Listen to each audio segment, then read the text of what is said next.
Shalom Bapak Ibu dan saudara-saudara yang terkasih. Selamat bertemu kembali di Pendalaman Ajaran. Di episode kali ini kita akan belajar satu topik yang cukup relevan dengan kehidupan kita.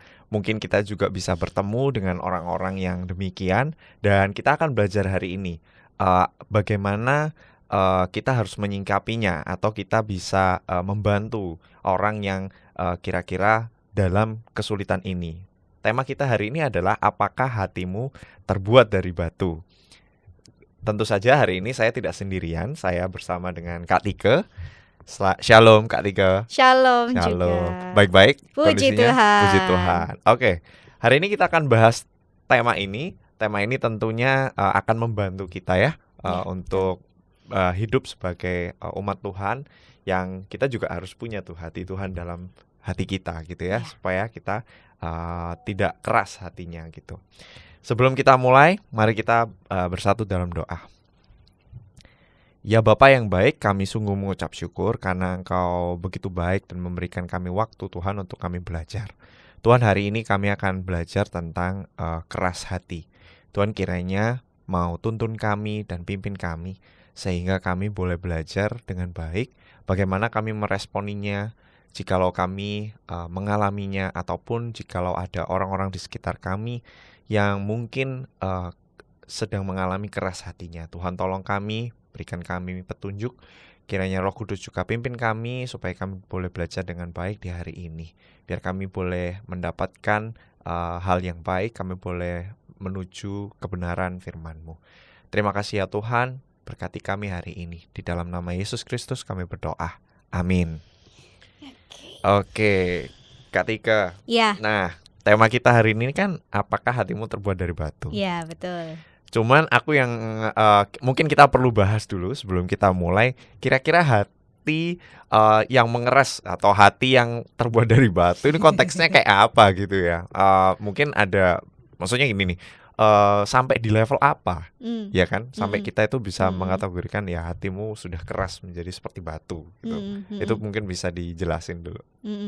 Iya, Bapak Ibu Saudara yang saat ini menyaksikan Pendalaman Ajaran melalui YouTube, sebelum kita melangkah lebih jauh, sepertinya kita perlu memahami dengan betul ya makna hati atau arti hati dalam sudut pandang Alkitab gitu ya. Jadi sebenarnya kalau kita bicara hati itu bukan hanya soal organ tubuh manusia ya. Jadi kalau di dalam Alkitab itu ada banyak ayat-ayat yang membahas tentang hati. Nah, mari kita perhatikan beberapa ya. Kalau dibahas semuanya kan nggak cukup ya, tapi luas banget. Kita hanya coba lihat dari beberapa ayat, kemudian kita simpulkan bersama. Yang pertama itu saya lihat dari Kejadian 20 ayat 6.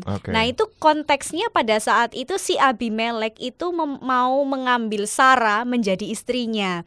Nah Sarah ini kan istrinya Abraham ya kan. Pada saat itu Abraham itu nggak ngakui, tidak memperkenalkan Sarah itu sebagai istrinya. Nah, jadi di situ ada di Kejadian 20 ayat 6 itu ada kata hati. Nah, kata hati yang digunakan itu mencerminkan sumber perbuatan manusia. Nah, pada saat itu Abimelek bermaksud mengambil Sarah untuk menjadi istrinya. Dia mengambil Sarah dengan hati yang tulus, dengan tangan yang suci. Nah, ada sesuatu yang bersih yang terpancar dari dalam hati. Meskipun pada saat itu Abimelek belum tahu kalau ternyata si Sarah itu istrinya Abraham gitu. Terus yang berikutnya itu di Ulangan pasal 8 ayat 5. Nah, di situ kata hati yang dicantumkan di dalam terjemahan Alkitab Indonesia itu adalah, di terjemahan LAI itu adalah insaf ya kan. Jadi ini sebenarnya di Ulangan 8 ayat 5 itu sebenarnya mau mengingatkan bangsa Israel supaya mereka punya kesadaran, bertekad untuk selalu bersyukur atas penyertaan Tuhan di padang gurun. Jadi kalau di Ulangan 8 ayat 5, kata hati itu dapat dimaknai sebagai pusat kesadaran diri manusia untuk mengalami perubahan. Kemudian di 1 Samuel 1 ayat 8, ketika Hana dibuat sakit hati oleh Penina, madunya gitu ya. Nah, kata hati itu menggambarkan perasaan seseorang yang dilukai, mengakibatkan orang tersebut tidak melakukan tindakan apapun. Nah, kemudian di Perjanjian Baru tuh juga banyak sebenarnya. Cuman saya ambil di dalam Efesus aja ya, Efesus 1 ayat 18 dan juga pasal 3 ayat 17. Jadi konteksnya pada saat itu Rasul Paulus menaikkan doa, menaikkan harapan untuk jemaat di Efesus supaya mata hati mereka itu dibukakan oleh kuasa Tuhan. Jadi kalau di konteksnya di pasal 1 ayat 18 ya Efesus, dan juga pasal 3 ayat 17 itu hati dapat dimaknai sebagai ruang di mana Roh Kudus itu bekerja di dalam diri seorang untuk, nah ini ujung-ujungnya adalah proses pemurnian, pengudusan dan penyucian. Oke. Tapi berarti dari konteks ayat-ayat Alkitab yang tadi sudah disebutkan, hati itu berarti sumber dari segala atau motif dari segala perbuatan kita. Betul. Gitu ya. Iya. Kalau konklusinya yang tadi ya. Konklusinya secara betul. tadi itu. Dan kalau yang menurut di Efesus justru hati itu dimaknai sebagai ruang di mana Roh Kudus bekerja gitu ya. Karena kalau sudah murni berarti Roh Kudus bekerja di situ gitu kan ya. Dimurnikan di situ. Iya. Oke. Berarti karena ini sudah bisa disimpulkan, berarti kita bisa ngomong kalau ini tuh pusat kehidupannya manusia. Betul ya, hati itu terpancar dari situ tuh pusat Ya. kehidupan manusia. Bukan lagi ngomongin tentang organ manusia, Iya, ya betul. kan? Oke. Nah, kalau gitu apa nih yang kira-kira kalau semisalkan nih orang memang itu keras hatinya, tapi kita belajar di sini kalau konteksnya adalah hati itu adalah pusat dari kehidupannya, berarti hidupnya keras dong gitu maksudnya atau gimana?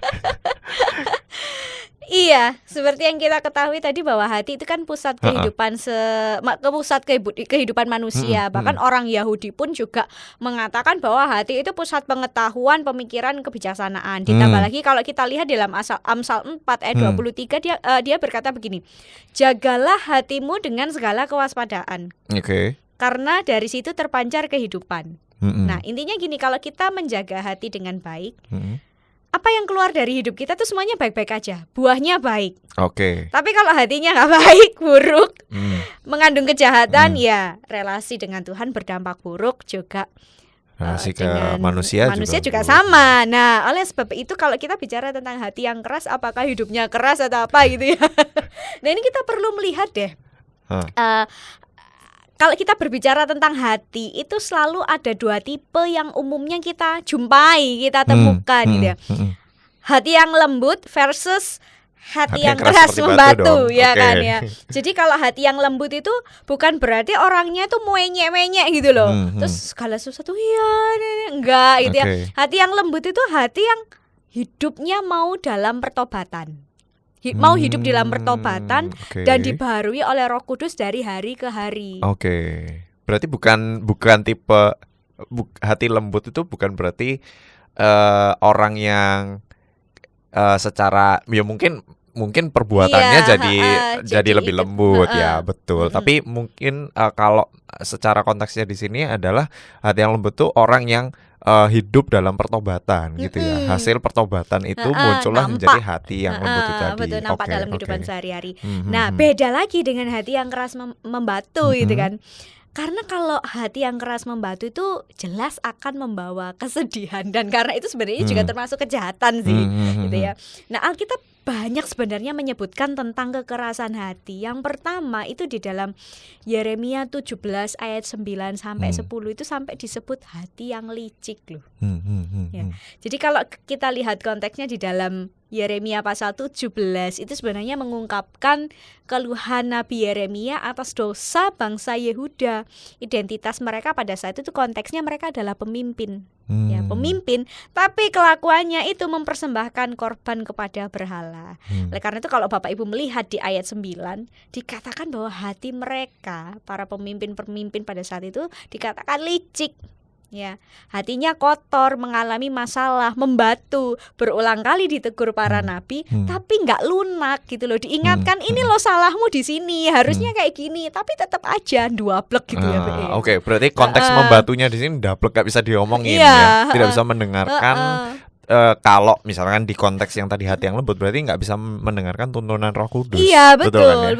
betul membatu. Oke, Jadi oke. ya begitulah, ibaratnya masuk telinga kanan, keluar telinga Telinga kiri, kiri, oke. tidak dihiraukan gitu ya. Dan semakin apa ya, bisa dikatakan kalau orang yang hatinya membatu ya jelas dia tidak dapat mempertahankan kemurnian iman di hadapan Tuhan. Nah, kemudian yang berikutnya ini juga penting itu ya, di dalam Ulangan pasal 10 ayat 16. Nah, sebagaimana yang kita ketahui ya, berulang kali di dalam Alkitab termasuk Ulangan 10 ayat 16 dikatakan bahwa bangsa Israel itu adalah bangsa yang tegar tengkuk. Oh iya. Ya kan? Heeh. Tegar tengkuk itu artinya bersikeras untuk berulang kali melawan, Iya, menantang iya. Allah. Jadi bisa dikatakan orang yang hatinya membatu itu sama dengan dia menantang Allah, melawan Allah, Ya, berontak. Segitu ya, kalau kita baca sendiri kan kisah Israel kan Mm-mm. begitu panjang perjalanannya, Betul. tapi kalau kita lihat sendiri up and down Ya, terus kayak gitu betul. kan. Seperti itu. Oke, yaitu yang disebut juga bersikeras dan hatinya keras gitu kan ya. Ya, Susah betul. sekali untuk mendengarkan Allah gitu ya. Mm-mm. Oke. Terus berikutnya, Bapak Ibu mungkin mengingat ini ya, kisah Fir'aun ketika ada banyak tulah, 10 tulah ya Oke. di bangsa Mesir itu ya. Keluaran 7 ayat 13, Keluaran 8 ayat 15, Keluaran 8 ayat 19 dan seterusnya, yang menceritakan tentang kerasnya hati Fir'aun, nggak mau melepas bangsa Israel. Sampai keluar 10 ya. Nah, keluar 10. Saya satu aja cukup gitu Nah, kan ya. harusnya satu. Berarti 10 itu berarti Kebangetan benar-benar ya. kebangetan ya. Mungkin skalanya sudah 100 Iya, kali iya, ya. iya. Nah, jadi Firaun sebagaimana kita ketahui Raja Mesir nggak mau melepas bangsa Israel keluar dari tanah Mesir, nggak peduli seberapa banyak Oke. tulah yang sudah diberikan, tapi dia tetap berkeras hati. Loh, bagaimana ketika ayat Alkitab berkata begini, loh Tuhan itu mengeraskan hati Firaun gitu ya. Tapi tampaknya sebenarnya gini sih, kalau saya melihat gitu ya, saya renungkan lagi, sebenarnya sekalipun tidak dikeraskan pun hatinya Firaun, ya Firaun juga memang karakternya begitu, melekat, apa istilahnya, kayak keras hati itu sudah melekat di dalam dirinya. Ya, karakternya Nah, sudah karakternya udah begitu. Nah, dengan adanya 10 tulah, terus dia tetap berkeras hati, ya akhirnya Tuhan izinkan itu terjadi supaya si Fir'aun dan juga orang-orang Mesir melihat kuasa Tuhan itu lebih hebat daripada akal pikiran manusia gitu. Wah, ini sebenarnya saya dari 10 tulah ini aja gitu ya, dari kisahnya Fir'aun ini ya, bisa menyimpulkan kalau berarti hati yang keras itu, kalau misalkan kita menemukan banyak kesulitan, bisa jadi itu mirip sama 10 tulah yang sebenarnya lagi. Iya gak sih? Karena kita nggak mau mendengarkan gitu kan ya. Mungkin makanya that's why kita kayak bertemu lagi gitu. Sampai akhirnya kita duduk berdoa, tanya Tuhan maunya apa gitu kan ya. Mungkin bisa gitu kali ya. Maksudnya yang di ayat konteksnya di sini ya. Oke, lanjut Kak.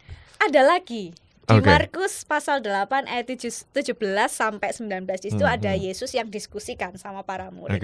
Nah, intinya pada saat itu Yesus itu menangkap bahwa kekerasan hati para murid itu diwujudkan melalui ketidakmampuan para murid untuk melihat, memahami, mendengar dan mengingat segala kuasa yang sudah Yesus lakukan di dalam diri umat gitu loh. Salah satunya adalah si para murid itu lupa dengan peristiwa Yesus memberi makan 5.000 orang. Oh, menarik. Berarti termasuk keras hatinya, konteksnya di Markus 8 ayat 17-19 itu berarti mau ngomong ketika kita juga melupakan atau menghiraukan kuasa Tuhan yang sudah terjadi back then, sebelum-sebelumnya, itu juga termasuk keras. Iya, termasuk keras. Oke. Ingat-ingat ya kejadian-kejadian Tuhan yang ada di dalam hidupmu. Oke. Berarti bisa disimpulkan jadi gimana Kak, keras hati itu berarti? Semoga kita tidak deg-degan ya. Jadi karena kita sudah melihat beberapa contoh dalam Alkitab ya. Keras hati itu dapat dimaknai sebagai hati yang memberontak kepada Tuhan, melawan atau tidak tunduk pada firman Tuhan, menantang Tuhan, menantang kebenaran, buta dan tuli terhadap kebenaran. Iya. Kan?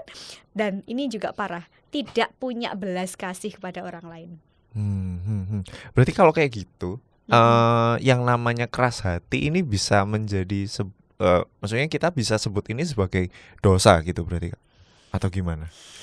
Soalnya ini deket banget loh sama Iya, kehidupan iya, kita. iya, Kita iya. nggak bisa pungkiri itu kan. Maksudnya even lupa sama kebaikan Tuhan itu kan sesuatu hal yang eh, kita nggak pernah sadari kalau itu menjadi sebuah kayak kekerasan hati gitu loh. Kayak sebuah manifestasi kekerasan hati yang ada dalam diri kita gitu kan. Nah, ini apakah bisa disebutin sebagai dosa gitu? Oke, diperhalus aja ya. Iya.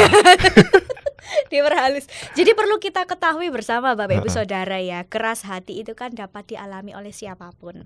Iya. Anak kecil pun nggak usah Bah, diajari. betul. Bisa. Nggak nurut orang tua, Oke.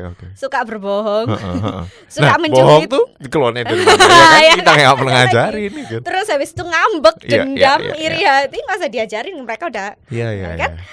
Kita perlu mengingat kembali bahwa ini yang perlu kita garis bawahi ya. Kita perlu ingat kalau natur dosa yang ada pada manusia itu dapat membuat seseorang mengalami kejatuhan, termasuk jatuh dikuasai oleh keras hati.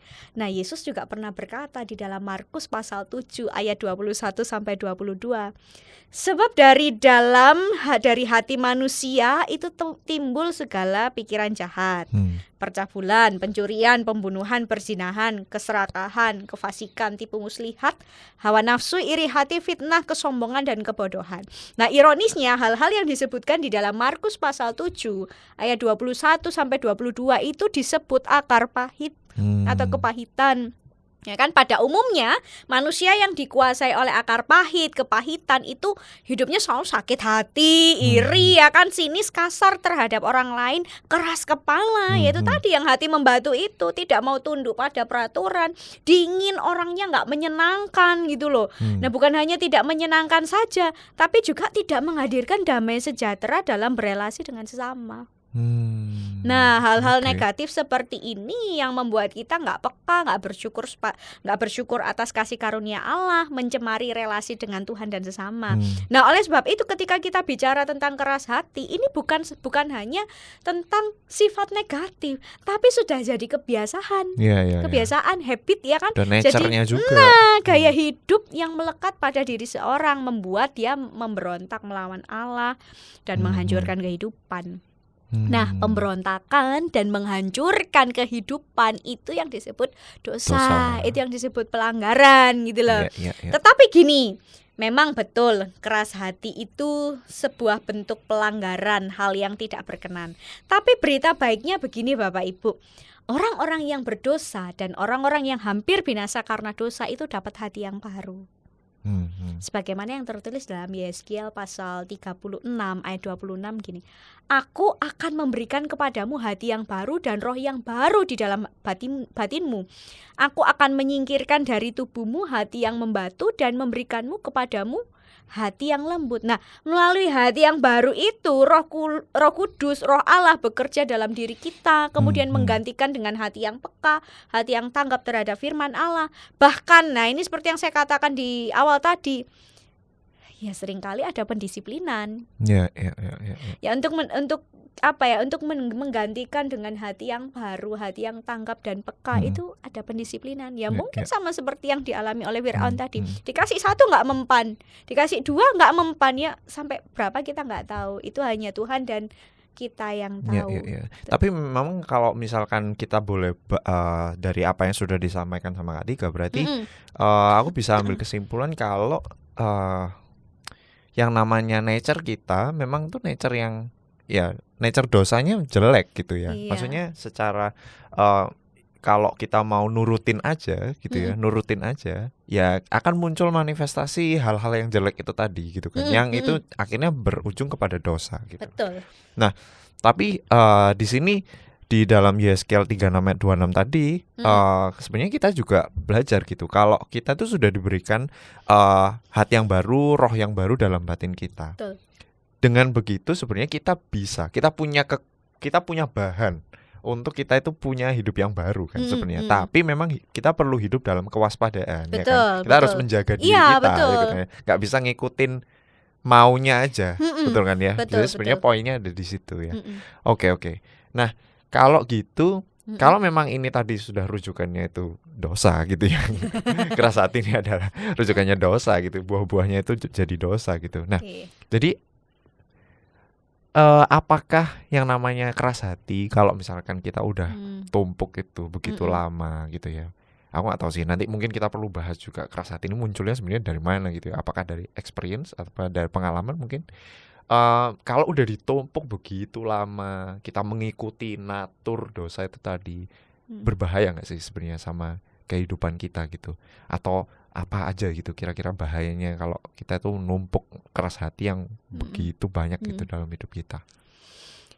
Ya pasti bahaya ya Bapak Ibu Saudara ya. Hmm. Kita tahu bahwa keras hati yang dibiarkan terlalu lama, berlarut-larut, dari tahun ke tahun nggak ada perubahan, ya itu pasti akan sangat bahaya. Bahayanya itu bukan hanya pada diri kita sendiri. Kita hidup itu nggak seorang diri kan. Terkait bagaimana kita berelasi dengan Tuhan, juga bagaimana kehidupan kita dengan sesama. Hmm. Nah, contohnya yang pertama gini, dalam relasi dengan Tuhan. Jadi kalau kehidupan kita itu dikuasai oleh keras hati, jelas kita tidak mampu, tidak peka memahami, mengingat berbagai peristiwa kehidupan yang sebenarnya yang Tuhan kasih itu kasih karunia loh, pemeliharaan. Tapi kita itu lupa, kita tuh nggak peka. Nah, hal ini makin diperparah ketika seseorang tuh mulai nggak peka dengan dosa. Dia makin menjauh dari Tuhan, gagal mengikuti perintah Allah. Dan di sisi lain, orang-orang yang keras hati itu juga termasuk saya mohon maaf katakan, ada orang-orang yang kecewa, marah dengan Tuhan ketika dia melihat sesuatu hal yang terjadi itu di luar ekspektasinya. Ya. Mm-mm. Contohnya begini, Alkitab jelas mencatat Yunus, ya kan? Yunus dipanggil untuk melayani ke Niniwe, tapi dia sempat melarikan diri. Tapi toh pada akhirnya dia kembali melayani di Niniwe. Tapi dia marah, dia kecewa sama Tuhan ketika melihat Niniwe itu bertobat. Iya. Tapi pada akhirnya ketika dia marah, dia kecewa, dia merasa Tuhan kok nggak adil banget gitu loh. Harusnya yus biarkan aja Binasa Niniwe. gitu kan. Iya, biasa itu loh. Dia menyesal kenapa dia menyampaikan berita pertobatan. Tapi pada akhirnya Tuhan menghibur Yunus ya, mengingatkan kepada Yunus bahwa semua itu terjadi atas izin Tuhan, ya, supaya ya sekali lagi umat itu lihat ada kuasa Allah yang bekerja dalam dalam dirinya itu loh. Nah, pertanyaannya apakah nanti Niniwe ini tetap hidup dalam pertobatan atau tidak? Ya memang ada di dalam kitab selanjutnya itu ya diceritakan bahwa Niniwe tetap mendapatkan penghukuman ya. Tapi sekali lagi di sini kita melihat bahwa ketika kita mengutamakan kemarahan, ketika kita mengutamakan perasaan bahwa Tuhan ini kok nggak adil ya, gitu ya. Fokus Fokus di situ gitu loh. Di situ kita melihat bahwa sebenarnya siapa sih kita di hadapan Tuhan gitu loh. Karena ketika kita melihat, kita ini nggak bisa tahu loh jalannya Tuhan atas hidup orang gitu loh. Kita boleh marah, kita boleh kecewa, kita boleh berkeras hati, tapi kita nggak tahu jalannya Tuhan itu seperti apa di dalam diri kita. Nah, di dalam diri kita dan di dalam diri orang lain. Yang penting intinya adalah orang yang keras hati itu pasti dia nggak tahu Tuhan tuh mau berbuat kehendak Tuhan itu, istilahnya gini, dia menutup mata batinnya, menutup mata hatinya akan jalan dan kehendak Tuhan di dalam hidupnya dan juga hidup orang lain. Ya. Itu yang berbahaya ya jadinya. Berbahaya. Ya. Ketika relasi dengan Tuhan itu kita jadi buta. Kita jadi nggak bisa melihat sebenarnya segala sesuatunya itu dalam seizin Tuhan gitu. Ya, kita pengennya sesuai sama ekspektasinya kita gitu kan pada akhirnya. Betul. Jadi orang yang keras hati akan sangat kesulitan untuk menjadi peka gitu ya, untuk memahami kalau berbagai peristiwa yang ada di kehidupan dia itu adalah wujud kasih karunia Allah gitu sebenarnya dalam hidup dia gitu ya. Oke. Nah sekarang itu tadi dalam relasi dengan Tuhan kita menjadi tumpul gitu relasinya dengan Tuhan. Nah kalau dengan manusia kira-kira dampaknya apa nih? Banyak ya sebenarnya. Jadi sebenarnya Bapak Ibu, kalau seseorang itu dikuasai oleh keras hati ya, dan pasti dalam relasi dengan sesama dia akan mudah hidup dalam namanya iri hati, kebebalan, ketersinggungan, gampang sensitif ya kan, dendam. Nah ini bahaya juga, dendam.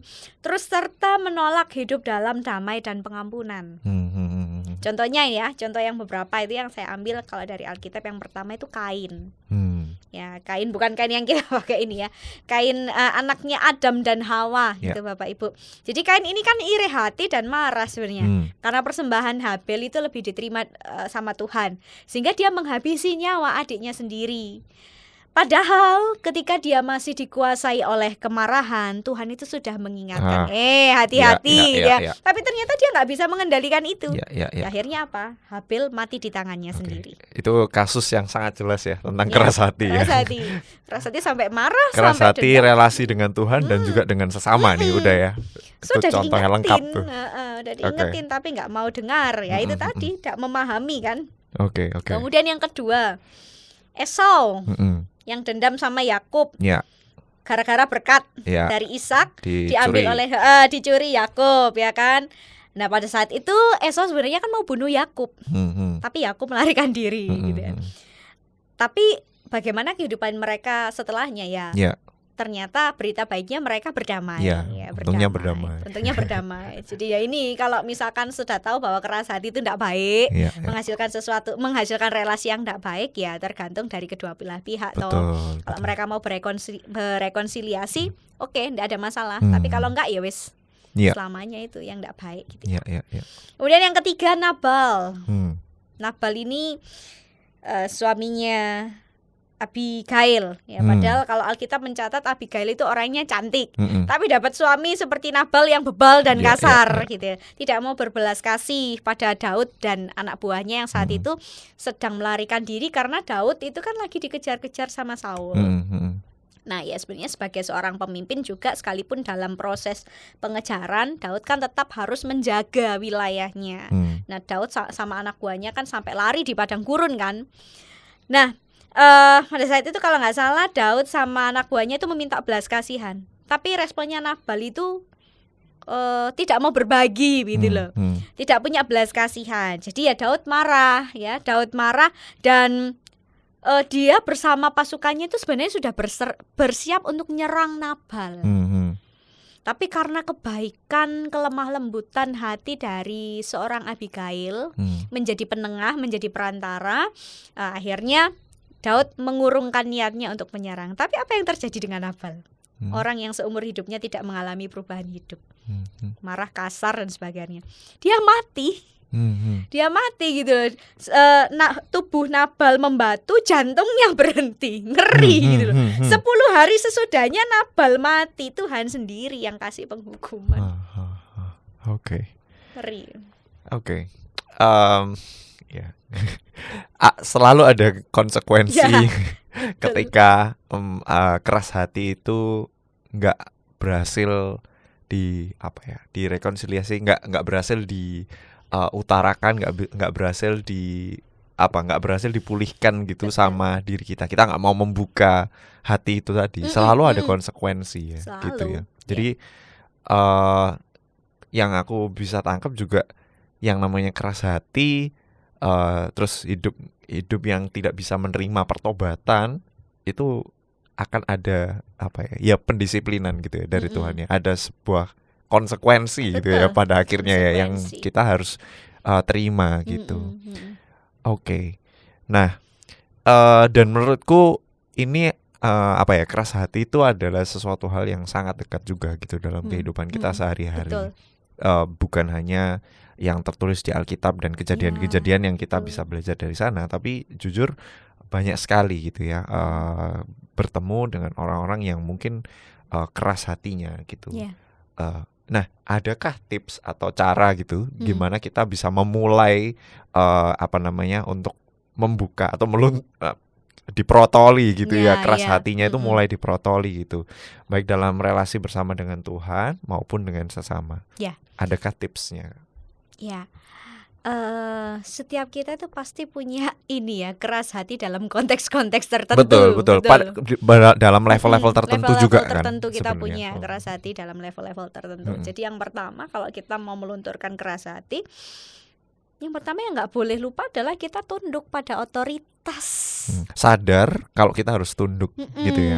Otoritas Tuhan melalui firman-Nya. Nah, jadi titik awal untuk menghindari kekerasan hati adalah mengenali mengenali dan tunduk pada otoritas Tuhan melalui firman-Nya. Sejujurnya begini. Jujur aja deh ya, kita belak-belakan aja ya. Kalau kita dengar firman Tuhan yang menurut kita itu bertentangan dengan apa yang kita lakukan, apa respon kita? Menolak kan? Menolak, kita ngapain kok kayak gini sih firmannya, kok rasanya ini nggak pas dengan saya, terus ini kayaknya jadul banget. Justru deh. firman Tuhan itu yang dia omong ini nggak cocok buat saya, justru Nggak malah cocok gitu buat ya. saya. Kita malah menghakimi bahwa enggak nih, aku nggak kayak gini. Firman Iya, Tuhan iya. ngajarin gini, oh aku nggak begitu kok. Iya, Padahal iya, iya. sebenarnya mungkin kita bilang kayak gitu untuk menutupi diri kita yang sebenarnya. Iya, iya, Nah, jadi kita merasa itu jadul atau bertentangan dengan kehendak kita. Maunya kita A, tapi sama Tuhan dikasih B. Nah, kita nggak mau jalan sesuai dengan apa yang Tuhan mau. Nah, padahal sekali lagi ketika kita berkeras hati terhadap otoritas Tuhan, sama halnya kita menantang Tuhan gitu. Ingat bahwa Tuhan itu selalu bekerja dengan caranya, dengan jalannya. Dia seringkali bekerja dengan cara yang bagi kita itu mungkin terasa aneh, nggak sih? Kenapa sih kok pendetanya ngomong kayak gitu? Aku lagi marah kok dikasih firman Tuhan yang kayak gitu. Aku tuh maunya firman Tuhan yang tenang-tenang saja gitu loh. Kok malah ini keras banget di saat hatiku sedang marah, hatiku sedang dendam. Nah, kita ingat di dalam Yesaya pasal 55 ayat 8. Rancanganku bukan rancanganmu, dan jalanmu bukan jalanku, demikianlah firman Tuhan. Sekali lagi di dalam ayat ini kita diingatkan bahwa firman Tuhan itu mengungkapkan berbagai caranya kepada kita, sehingga kita dapat mengenalinya ketika hal itu benar-benar terjadi pada kita. Ya. Oke. Ya, itu adalah sebuah titik, kayaknya itu titik awal, langkah awal. Membuka dulu, karena ketika kita nggak menyadari hal itu, kita nggak akan pernah mengambil langkah selanjutnya kayaknya. Harusnya ya, karena ini gate awal sih menurutku ya kan, ini gerbang awalnya gitu. Oke, lanjut ya. Gerbang yang kedua, nah ini tips yang kedua. Setelah kita tunduk pada otoritas Tuhan melalui kebenaran firman-Nya, kita harus selalu memastikan bahwa hati kita ini selalu terhubung sama Tuhan apa enggak. Nah, Efesus pasal 4 ayat 15 itu berkata begini. Sebaliknya, dengan teguh berpegang pada kebenaran di dalam kasih, kita bertumbuh di dalam segala hal ke arah Dia, Kristus yang adalah kepala. Nah, dari Efesus pasal 4 ayat 15 itu sangat jelas mengingatkan kepada kita bahwa ketika hati kita ini selalu terhubung dengan Tuhan, kita menjalani kehidupan sebagai manusia baru. Nah, pengetahuan, kasih, iman kita makin bertambah. Kita nggak lagi hidup dalam pertikaian dengan sesama, bahkan kita nggak lagi hidup dalam pertikaian dengan manusia, bahkan sesama anggota tubuh Kristus. Tetapi kita mengusahakan kebenaran, kita mengusahakan shalom, mengusahakan damai sejahtera. Oke, ya ini penting juga ya. Saya rasa kalau ini yang menurut saya ini yang tips kedua ini juga akan membantu kita refleks kita ketika kita lagi menemui segala sesuatu, ya kan. Kalau kita sudah mengeraskan hati, biasanya cenderungnya orang yang sudah terluka akan melukai orang lain, ya kan. Betul. Saya rasa tips yang kedua ini sangat membantu kita untuk kita itu nggak refleks langsung menyakiti orang lain dengan hati yang keras itu tadi. Jadi ini ada gate keduanya adalah ketika kita selalu terhubung dengan Tuhan gitu ya. Yang kita pikirkan, yang kita usahakan itu adalah kebenaran dan damai sejahtera, betul ya. Gitu ya. Oke, next Kak. Kalau gitu. Yang next ini juga penting, belajar dari sejarah atau peristiwa, tidak mengulangi kesalahan yang sama. Nah, ketika kita sudah tunduk, hati kita terhubung, terkonek dengan Tuhan, ya jangan jangan mengulang kesalahan yang sama. Orang kita sudah hidup dalam manusia baru kan. Nah, Matius 26 ayat 41 berkata begini, berjaga-jagalah, berdoalah supaya kamu jangan jatuh ke dalam pencobaan. Roh memang berniat baik, tapi tabiat manusia lemah. Nah, ayat ini diucapkan oleh Yesus ketika Yesus dan para murid itu berada di Taman Getsemani. Nah, pembelajaran penting bagi para murid yang saat itu bersama dengan Yesus dan juga kita yang hidup sampai saat ini adalah selama kita masih berada di dunia, kita punya kecenderungan untuk jatuh dalam dosa. Mm-mm. Kita terlena untuk masuk dalam jebakan yang mungkin terlihatnya enak ya, tapi itu ternyata menyesatkan, dan hal itu bisa saja terjadi secara berulang. Tapi Yesus mengingatkan kepada kita supaya kita selalu waspada, berjaga-jaga. Tapi yang seperti Penatua Sik tadi sampaikan ya di awal, waspada, berjaga-jaga. Supaya apa? Supaya kita punya kehati-hatian. Nah, itu penting. Jangan sampai kita sudah jadi manusia baru, hidup dalam pertobatan, tapi masih mengulangi peristiwa yang sama. Itu perlu berhati-hati. Dan saya rasa itu juga perlu latihan ya. Betul. Karena itu bukan sekali, maksudnya oke, saya bertobat langsung berubah 180 derajat dengan seketika mungkin gitu. Saya rasa sih tetap perlu latihan gitu ya. Makanya tadi tipsnya kalau kita bisa ingat gitu ya, itu adalah mengusahakan. Jadi mengusahakan itu kata yang sangat penting, karena mengusahakan itu adalah ya itu berlatih gitu. Pasti akan ada up and down, itu sudah pasti ya. Tapi pasti nanti kita akan benar-benar terlatih gitu untuk kita itu benar-benar tidak mengulangi lagi kesalahan yang sama. Ya, kita harus mengusahakan itu. Oke. Tips yang selanjutnya nih, Kak. Yang terakhir adalah dalam kaitannya dengan sesama ya. Ketika kita keras hati, kalau kita mau melunturkannya, berupayalah untuk mengusahakan perdamaian dan hidup dalam pengampunan. Itu tadi. Karena itu kan sekali lagi di awal-awal saya sebutkan bahwa keras hati yang ditumpuk terlalu lama akan menghancurkan kehidupan. Bukan diri sendiri yang hancur, tapi orang lain juga hancur, kena dampaknya, kena imbasnya. Nah, oleh karena itu kita tahu bahwa keras hati itu menimbulkan relasi yang nggak baik, ya kan? Iri hati, amarah, dendam. Kita perlu belajar berdamai, hidup dalam pengampunan. Contohnya adalah ketika kita dendam akibat perbuatan orang lain, ya kan. Dendam itu bisa dikatakan satu keinginan keras untuk membalas satu perbuatan atau perkataan yang menyakiti kita, ya kan. Dendam itu salah satu kejahatan di mata Tuhan dan sesama. Nah, Rasul Paulus itu pernah bilang di dalam Roma pasal 12 ayat 17, janganlah membalas kejahatan dengan kejahatan, lakukan apa yang baik bagi semua orang, ya. Jangan pernah, kalau saya bilang begini, jangan pernah membalas kejahatan dengan kejahatan, tapi lakukanlah sesuatu yang baik gitu. Kalau kamu dijahati ya balaslah dengan kebaikan. Supaya buahmu itu nyata gitu loh. Supaya buahmu itu nyata dan berdampak bagi semua orang. Nah, kita nggak perlu atur strategi bermacam-macam untuk membalaskan sakit hati atau dendam yang kita miliki ya. Sebab pembalasan itu milik Allah. Allah sendiri yang berhak gitu. Kenapa? Kita ini milik Allah gitu loh. Kita diciptakan oleh Allah dengan sangat baik, dengan sempurna. Allah yang adalah kasih. Dia nggak pengen tangan, hati kita, pikiran kita, tubuh kita itu dikotori oleh hal yang cemar. Nggak pengen kita ini dikotori dengan kejahatan. Karena itu, kalau kita merasa bahwa Tuhan itu sudah melakukan berbagai hal yang baik di dalam hidup kita, ya kita belajar untuk mengasihi Tuhan. Nah, kita juga mewujud nyatakan hal itu dalam relasi dengan sesama, punya hati yang berbelas kasih pada sesama. Karena gini ya, kalau ya kita nggak tahu ya orang lain itu melakukan perbuatan jahat kepada kita itu alasannya karena apa gitu, atau mungkin karena dia sendiri juga punya kepahitan yang tidak terselesaikan ya, kita nggak bisa menghakimi. Lah kita yang dalam tanda kutip waras ya kan, yang hidup dalam pertobatan, hidup dalam manusia baru ya jangan bales. Sebenarnya orang-orang seperti itu dirangkul, karena siapa tahu ya musuh atau lawan bisa jadi kawan. Hari ini mereka jahat pada kita, hari ini mereka berlaku buruk terhadap kita, curang terhadap kita, tapi next who knows, gak ada yang tahu. Siapa tahu ketika kita terjatuh, dia yang kasih kita makan. Jangan-jangan ketika kita setiap saat itu kita menganggap dia lawan, hanya dengan satu momen kebaikan berubah jadi kawan. Nah bisa itu jadi, ya kan? Gak ada yang tahu hidup tahu. seseorang gitu loh. Ya itulah hidup. Oke, jadi saya mau coba evaluate atau ringkas dari tips-tipsnya yang tadi. Jadi satu, kita harus tunduk pada otoritas Tuhan melalui firman-Nya. Kita belajar untuk tunduk pada otoritas Tuhan.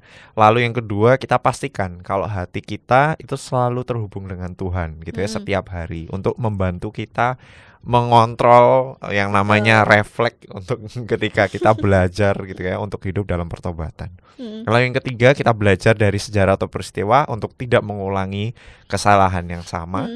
Yang keempat, kita usahakan perdamaian dan hidup dalam pengampunan gitu Betul ya. sekali. Oke. Nah, kita udah cukup banyak nih belajarnya ya. Sekarang kita mau coba belajar di hal-hal yang lebih aplikatif atau sehari-hari bisa terjadi gitu, betul. Kak. Karena sebenarnya gini, ada satu pertanyaan itu hati itu gampang gitu ya untuk jatuh, terjerat, kecemplung dalam berbagai tipu daya Iya, gitu betul. loh kan ya, setiap hari. Bahkan kalau even kita capek gitu aja, itu gampang banget Iya. kecemplung, pikirannya negative thinking dan sebagainya gitu kan ya. Mm-mm. Nah, gimana caranya kita tahu kalau kita itu sebenarnya hati kita itu sudah benar-benar tunduk gitu kepada Allah gitu, kepada otoritas Allah gitu. Ya memang betul yang dikatakan oleh Penatua Andre ya. Kalau hati ini sekalipun kita sudah hidup dalam pertobatan pun, berproses untuk bertobat pun, itu masih bisa nyemplung, masih bisa jatuh. Tapi untuk dapat kita mengetahui bahwa kalau kita ini benar-benar tunduk pada Allah itu sebenarnya gini sih, baik dalam kondisi kelimpahan atau sukacita, bahkan dalam pergumulan, ibarat kita berjalan di padang gurun. Kalau kita tetap melakukan firman Allah, kita hidup di jalan yang benar, meskipun mungkin ya ada begitu banyak orang yang bertentangan dengan kita.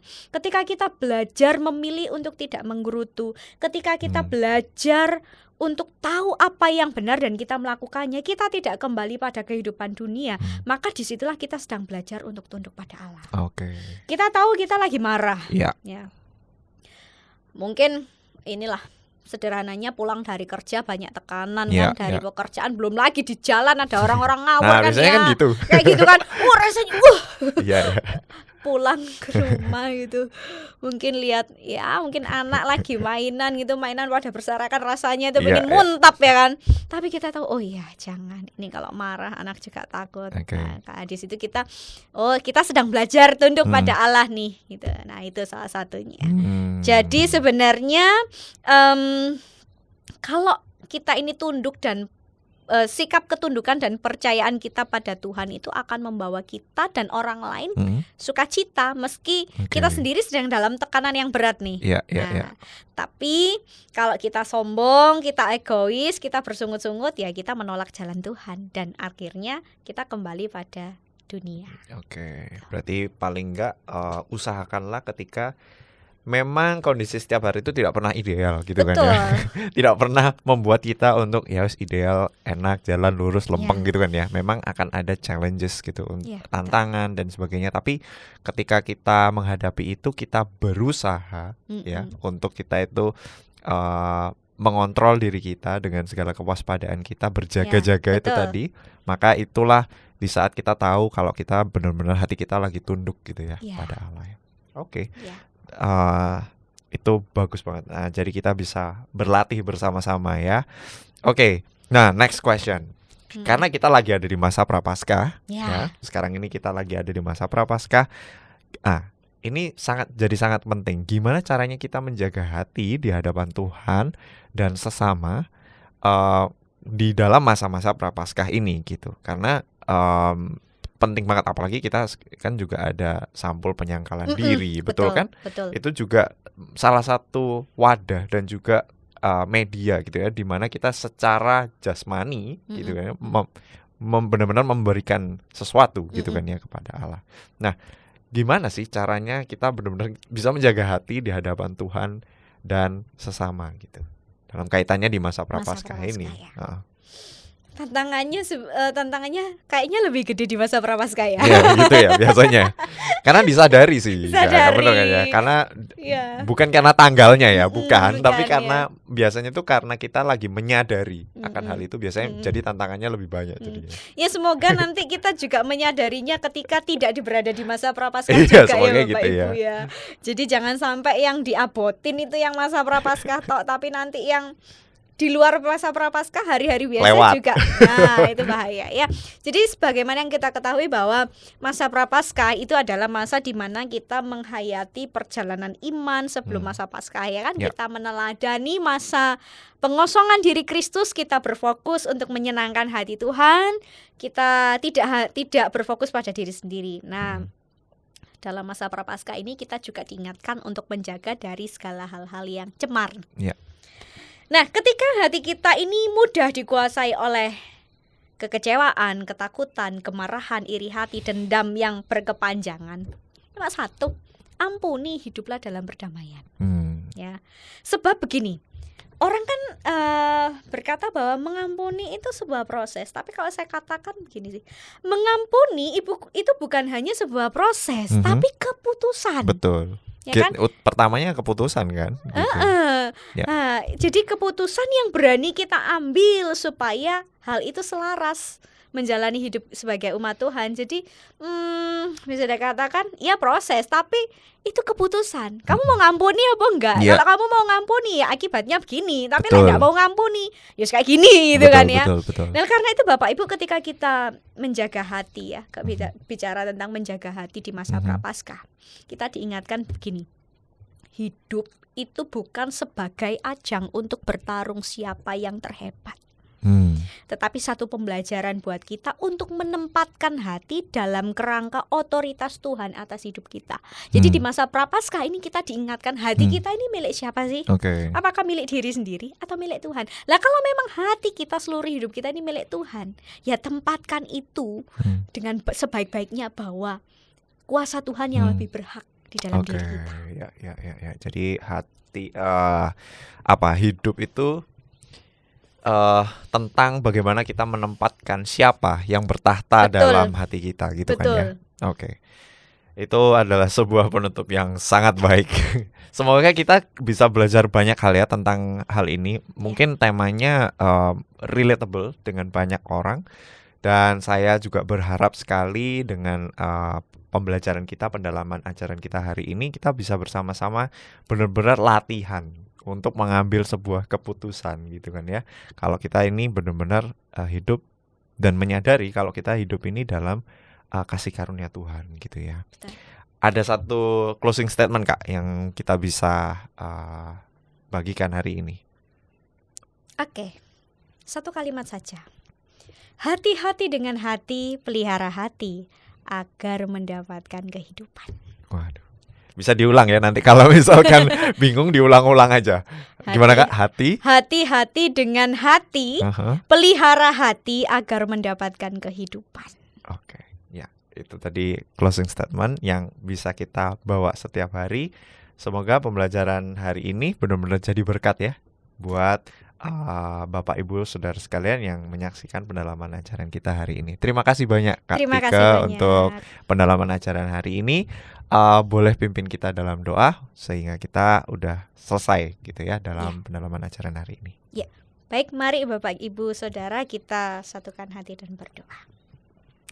Bapa di dalam surga, kami mengucap syukur pada kesempatan hari ini Tuhan memberikan kami kesempatan untuk belajar mengenali siapa kami di hadapan-Mu. Tuhan, terima kasih Engkau selalu hadir menyapa kehidupan kami. Ampuni kami Tuhan kalau mungkin selama ini kami masih berkeras hati, tidak peka akan kuasa Tuhan di dalam kehidupan kami. Kami buta dan tuli terhadap kebenaran, sehingga dampaknya kami menghancurkan diri kami dan sesama. Tuhan ampuni kami, biarlah melalui firman Tuhan hari ini, kami diingatkan untuk selalu tunduk pada kuasa Tuhan. Hanya kuasa Tuhan yang hebat dan dahsyat dan luar biasa di dalam kehidupan kami.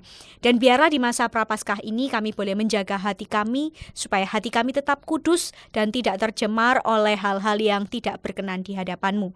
Di dalam nama Tuhan kami Yesus Kristus kami berdoa dan mengucap syukur. Amin. Amin. Terima kasih Kak Tika untuk sharingnya hari ini. Terima kasih juga. Sampai jumpa di pendalaman ajaran di episode berikutnya. Tuhan Yesus memberkati.